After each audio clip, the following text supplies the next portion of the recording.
Hey student, welcome once again to your online classes. बच्चों, इस वाले वीडियो में हम एक्सरसाइज 16 का क्वेश्चन नंबर 8 और 9 आपको समझाने जा रहे हैं। और ये केवल दो ही क्वेश्चन हम इसलिए ले रहे हैं ताकि आपको थोड़ा सा अच्छे से मैं डिटेल में समझा सकूं, क्योंकि ये चैप्टर आपने अभी तक नहीं पढ़ा था। इस टाइप से जो क्वेश्चन है ना, ये आपने इस क्लास में नहीं पढ़ा है। आपने क्लास 6 या मेरे ख्याल से 7 में था कॉन्ग्रुएंट चैप्टर, वहाँ पर आपने इन क्वेश्चन से इस टाइप से जो क्वेश्चन थे ना, आपने वहाँ पर पढ़ रखा है। ठीक है, तो हो सकता है कि बहुत ज़्यादा दिन हो जाता है ना, तो बच्चे थोड़ा सा भूल जाते हैं रूल्स वगैरह। तो इसीलिए मैं यहाँ पर केवल दो ही क्वेश्चन इस वाली वीडियो में बताऊँगा ताकि आपको अच्छे से समझ में आ जाए डिटेल में। और उसके अलावा जो मैंने प्रीवियस वीडियोस बनाए हैं या जो मैं नेक्स्ट वीडियोस बनाऊंगा, उन सभी का लिंक आपको इसी वीडियो के डिस्क्रिप्शन बॉक्स में मिल जाएगा। आपको बार बार ढूंढ करके परेशान होने की जरूरत नहीं है। ठीक है, तो आइए स्टार्ट करते हैं और देखते हैं क्वेश्चन नंबर 8 हमें क्या दिया हुआ है। तो in the adjacent figure ABCD is a rectangle. ये जो हमारा बगल में फिगर, एडजेसेंट का मतलब होता है बगल वाला, सटा हुआ। ठीक है, तो जो हमारे बगल में फिगर दिया हुआ है उसमें ABCD एक रेक्टेंगल दिया हुआ है। ठीक है, ABCD एक रेक्टेंगल है। तो if BM and DN are perpendicular from B and D। ठीक है, BN यानी कि ये वाला लाइन, BM ये वाला हो जाएगा, और फिर हमारा DN यानी कि ये वाली जो लाइन है, ये क्या है, परपेंडिकुलर में है। किसमें किसमें, तो B और D में है। किस वाली लाइन पे है, तो ऑन AC, यानी ये जो लाइन है ना हमारी सीधी AC, इसमें ये दोनों क्या है, परपेंडिकुलर। एक DN भी इधर है और एक इधर से BN भी है। तो अब हमको क्या करना है, इसमें प्रूव करना है कि जो हमारा ट्रायंगल बन रहा है ना, यहाँ पर देखो अभी इस तरीके से ट्रायंगल बन गया ना, तो ट्रायंगल BMC जो है वो क्या है, कॉन्ग्रुएंट है किस ट्रायंगल के, तो ट्रायंगल DNA के। सॉरी, ये जो हमारा ट्रायंगल BMC ये वाला हो जाएगा और DNA ये वाला। तो ये ट्रायंगल और ये ट्रायंगल कॉन्ग्रुएंट है। कॉन्ग्रुएंट का मतलब है कि आपस में सभी चीज़ उनके जो होंगे ना इक्वल होंगे। ठीक है, जो भी साइड होगा, जो भी एंगल होगा, वो क्या होगा, आपस में इक्वल होगा, उसे हम कॉन्ग्रुएंट कहते हैं। ठीक है, तो it is true that BM equal to DN। तो क्या ये ट्रू है कि जो हमारा BM है और जो DN है वो इक्वल है। तो देखो, अगर हमारा कॉन्ग्रुएंट प्रूफ हो जाएगा, कॉन्ग्रुएंट का मतलब ही होता है यही कि उसके जो साइड्स होंगे वो आपस में इक्वल होंगे। तो अगर ये वाला साइड हमारा इक्वल, अगर कॉन्ग्रुएंट प्रूफ हो गया, इसका मतलब कि ये साइड और ये साइड क्या है, जाहिर सी बात है इक्वल ही है। समझ में आ रहा है बात ना। तो बस हमको क्या करना है, मेन प्रूफ करना है कॉन्ग्रुएंट। कॉन्ग्रुएंट का प्रूफ होता है जब हम तीन चीज़ों को कम से कम, यहाँ पर कॉन्ग्रुएंट वाली बहुत सारे प्रॉपर्टीज होते हैं, तो तीन चीज़ों को कम से कम आपको क्या करना पड़ेगा, यहाँ पर प्रूफ करना पड़ेगा कि वो आपस में इक्वल है, इस वाले ट्रायंगल में भी और इस वाले ट्रायंगल में भी। तब आपको ये क्या हो जाएगा ना, कॉन्ग्रुएंट प्रूफ हो जाएगा। ये सिंपल तरीके से मैं आपको समझाता हूँ, ज़्यादा डिटेल में अपनी यहाँ पर लेक्चर दूंगा तो कंफ्यूज हो जाएंगे आप। तो ये सिंपल तरीके से आपको समझाता हूँ कि कैसे इसे सॉल्व करना है। ये मैंने एक डायग्राम भी बना लिया है ताकि आपको जब मैं सॉल्व करते हुए समझाते जाऊँ ना, तो आपको डायग्राम देख करके समझ में भी आते जाए कि मैं किस चीज़ के बारे में बात कर रहा हूँ। ठीक है, तो सबसे पहले हम क्या करेंगे कि इन दोनों ही ट्रायंगल को हमको कॉन्ग्रुएंट प्रूफ करना है। तो हम यहाँ पर लिखेंगे इन ट्रायंगल, ये वाला का नाम दे दो कुछ भी, तो BMC दे देते हैं हम, इसके ऊपर वाले पॉइंट से ले लेते हैं। तो हो जाएगा in triangle BMC and triangle, ये वाला का नाम दे देते हैं, तो इसका भी ऊपर वाला पॉइंट ले लेते हैं DNA। ठीक है, DNA होता भी है ना साइंस में, तो यहाँ पर हम DNA ले लेते हैं।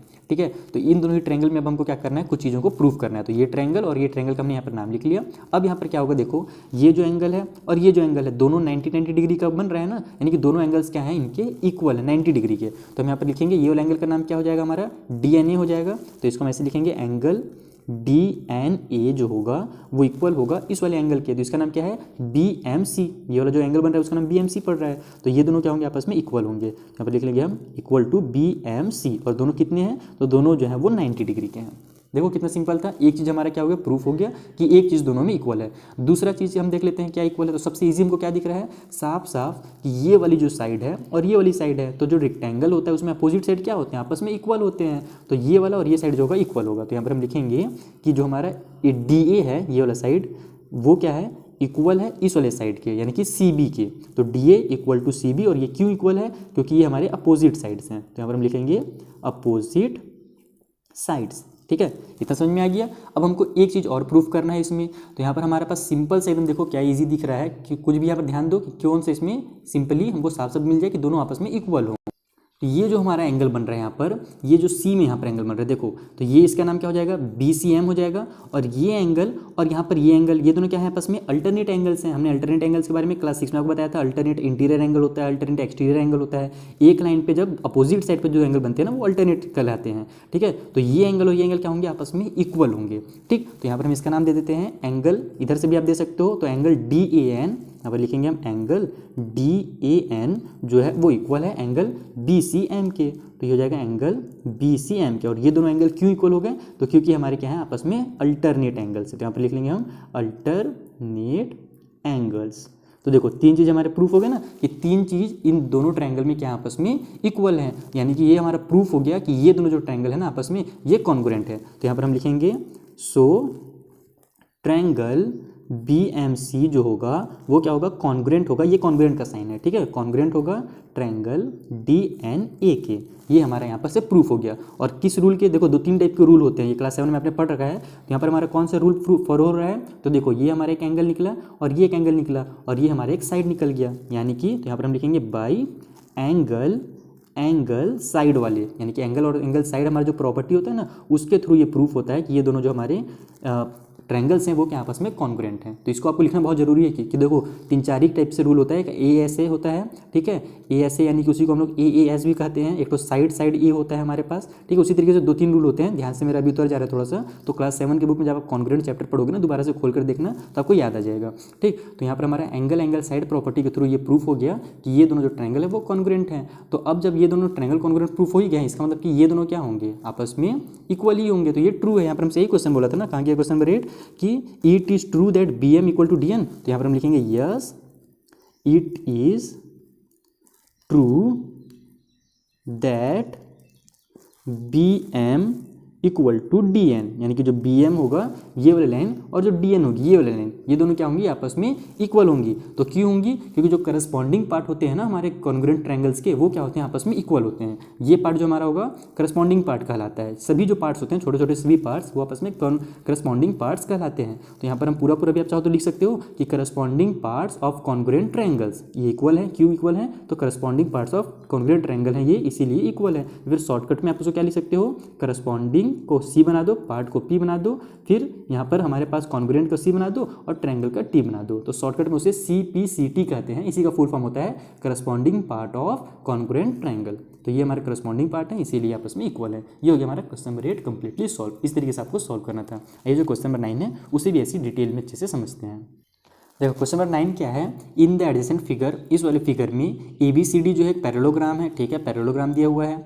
ए लाइन सेगमेंट AE, ये जो लाइन सेगमेंट A दिख रहा है हमें, and CF bisect the angle A and C respectively, यानी कि जो AE है ना वो एंगल A को कट कर दे रहा है। यहाँ पर देखो बाइसेक्ट का मतलब बीचों बीच से कट कर रहा है, यानी कि एंगल अगर A हमारे पास 100 डिग्री रहता है ना, तो उसे वो कितने में कर दे रहा है, 50 और 50 डिग्री में डिवाइड कर दे रहा है। बाइसेक्ट का मतलब यही होता है कि बराबर बराबर दो पार्टों में कट करना। उसी तरीके जो CF वाली जो हमारी लाइन है वो एंगल नंबर C को क्या कर रहा है, बाइसेक्ट कर दे रहा है, यानी कि बीचों बीच से कट कर दे रहा है। आगे देखते हैं क्या बोल रहा है, सो दैट जो हमारा AE होगा ना वो पैरेलल होगा CF की, यानी ये वाली जो लाइन होगी और ये वाली जो लाइन होगी वो आपस में क्या होंगी, पैरेलल होंगी। तो सिंपल है एकदम। इसे कैसे सॉल्व करना है वो भी बताता हूँ। जैसे यहाँ पर आपने प्रूफ किया है ना, उसी तरीके से यहाँ पे प्रूफ कर दो तो ये दोनों क्या हो जाएंगे, आपस में पैरेलल हो जाएंगे। आइए सॉल्व करते हैं।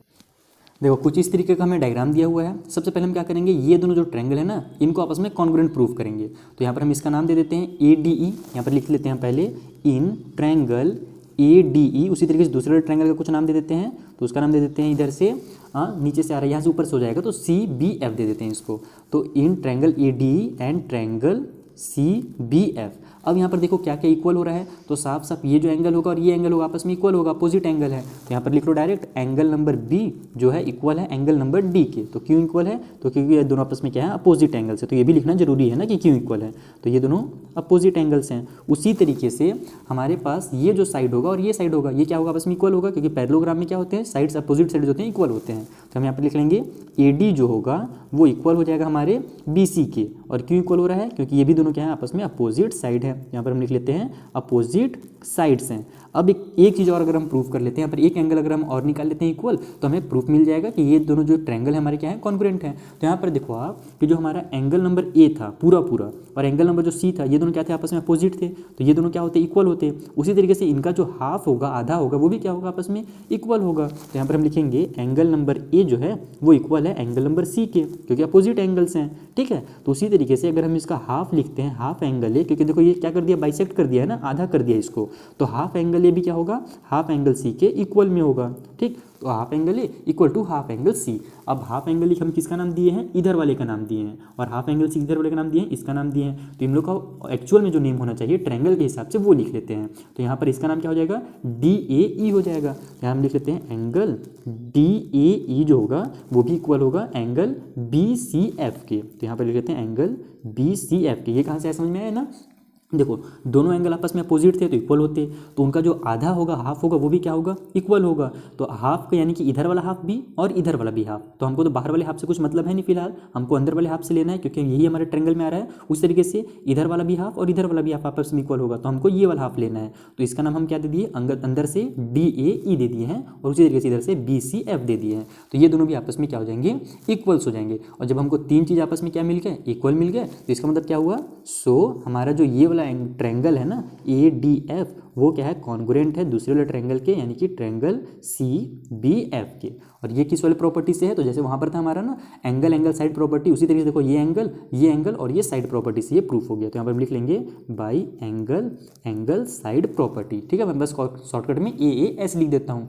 अब देखो अभी ये हमारा प्रूफ नहीं हुआ है ना, अभी तो हमने क्या किया, केवल ये प्रूफ किया है कि ये दोनों कॉन्ग्रुएंट है। अभी हमको ये प्रूफ करना है कि ये जो बीच वाला है ना ये पैरेललोग्राम होगा। तो अगर ये पैरेललोग्राम होगा तभी ना ये दोनों हमारे जो लाइन दिए गए हैं ये क्या हो जाएंगे, आपस में अपोजिट साइड हो जाएंगे। और अपोजिट साइड क्या होता है, पैरेलल होता है। तो पैरेलल प्रूफ करने के लिए इसे पैरेललोग्राम प्रूफ करना जरूरी है। डायरेक्ट अगर आप यहाँ से अगर आगे लिख देते हो ना कि ये पैरेललोग्राम हो गया तो फिर ये गलत हो जाएगा आपका। तो देखो अब ये हमको जब इतना मिल गया, इसका मतलब क्या हुआ कि अगर हम अब टोटल में से इतना को माइनस कर देंगे तो हमें क्या मिल जाएगा, CE मिल जाएगा। और ये वाला साइड और ये साइड क्या हो जाएगा, आपस में इक्वल हो जाएगा। तो यहाँ पर हम ऐसे लिखेंगे कि इन इफ वगैरह कुछ मत लिखो, डायरेक्ट लिखो। अब आप यहाँ पर इतना हो गया, अब यहाँ पर लिखो नाउ।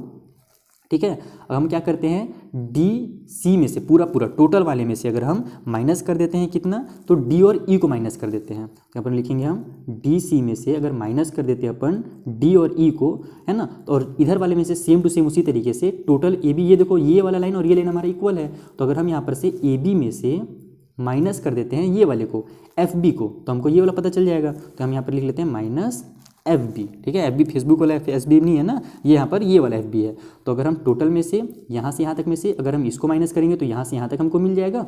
और उसी तरीके से इस टोटल वाले में से अगर हम इतने को माइनस करते हैं तो ये मिल जाएगा, और दोनों भी क्या होंगे, आपस में इक्वल हो जाएंगे। तो यहाँ से अब इसका वैल्यू लिख लो, DC में से D माइनस किया तो हमारा कितना आ गया, ये वाला आ गया, यानी कि EC आ गया। तो हम इसको लिख लेंगे EC, और वो इक्वल है किसके, तो इसके इक्वल है। AB में से हमने FB माइनस किया तो क्या बच गया, ये वाला बच गया ना, इतना से यहाँ तक, तो वो इक्वल हो जाएगा हमारा AF के। यानी कि ये भी क्या है, ये बीच वाला जो है ये भी एक पैरेललोग्राम ही है। तो यहाँ पर हम लिख लेंगे कि सो ये हमारा AECF या फिर FC जो भी लिखना चाहो, तो यहाँ पर मैं CF लिख देता हूँ कि AECF है ना, वो क्या है, एक पैरेललोग्राम है। तो इज अ इसका पैरेललोग्राम का तो इतना लंबा स्पेलिंग हो जाता है ना, ये क्या है, हमारा पैरेललोग्राम होता है, क्योंकि हमने साफ साफ प्रूफ कर दिया कि ये दोनों जो होंगे आपस में इक्वल होंगे। और जब अपोजिट साइड इक्वल किस में होते हैं, पैरेललोग्राम में इक्वल होते हैं। तो जब अब ये पैरेललोग्राम बन गया, इसका मतलब कि ये जो हमारे लाइन्स होंगे ना AE और CF, ये क्या होंगे, आपस में पैरेलल होंगे। यहाँ पर हम लिख लेंगे फाइनली, या फिर सो लिख लो आप जो भी लिखना चाहो, हमारा AE जो होगा वो पैरेलल होगा CF के। अब ये फाइनली प्रूफ हुआ है। अगर आप यहीं पे डायरेक्ट कर देते ना कि ये हमारा कॉन्ग्रुएंट से ये तो हो गया कॉन्ग्रुएंट, तो ये भी क्या होगा, पैरेलल हो जाएगा। तो ऐसे नहीं होगा, आपको बताना पड़ेगा कि ये जो है एक हमारा पैरेललोग्राम है और इस वजह से ये वाली साइड और ये साइड क्या होगी, आपस में पैरेलल होगी। तो इस तरीके से आपको सॉल्व करना था क्वेश्चन नंबर 9। आई होप आपको अच्छे समझ में आ गया होगा। मिलेंगे नेक्स्ट वीडियो में, जहाँ पर हम आगे के जो क्वेश्चन है ना उनको आपको समझा देंगे, और उनका लिंक भी आपको नीचे डिस्क्रिप्शन में मिल जाएगा। Thank you for watching.